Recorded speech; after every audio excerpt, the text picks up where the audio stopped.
হাজবেন্ডের নাকি ex wife আপনাদের একটা তার তো ননদ লাগে রাইট, সে বলো তার রিলেটিভ, কারণ তার হাজবেন্ডের খালাতো বোন যেহেতু। ওই মেয়ের ব্যাপারে আমি খারাপ কিছু বলতে চাইনি, যে এখন আমি বলি ওই মেয়ে কিরকম। আমার হাজবেন্ডের ফার্স্ট অফ অল বিয়ে হয়নি। বিয়ে মানে কি বুঝেন? আমি বলি, আমি আবার বলছি, আমার হাজবেন্ড একমাত্র লিগাল ওয়াইফ আমি।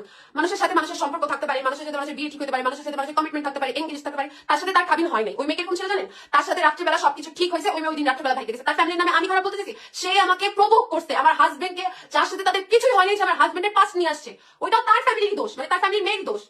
তো আমি আপনাদের সবাই বলে, আমার হাজবেন্ড এর সাথে আমার লাভ ম্যারেজ না, আমার হাজবেন্ডের সাথে লাভ ম্যারেজ না। সবাই তো জানতে চাইছে যে আমার হাজবেন্ডের দ্বিতীয় বউ নাকি আমি। না, আমার তার সাথে একটু লাভ ম্যারেজ না, আমাদের অ্যারেঞ্জ ম্যারেজ। ফার্স্ট থেকে বলি, যেদিন ওই মেয়ের বয়স তখন আন্ডার এজ ছিল, বিয়ে যে বলে আন্ডার এজে কোনো বিয়ে কাউন্ট হয় না, তাদের কোনো কাগজপত্র নাই, কাবিন নাই, বিয়ে নাই, কিছুই নাই। যেদিন সবকিছু ফিক্স, জাপানি মেয়ে থাকতো।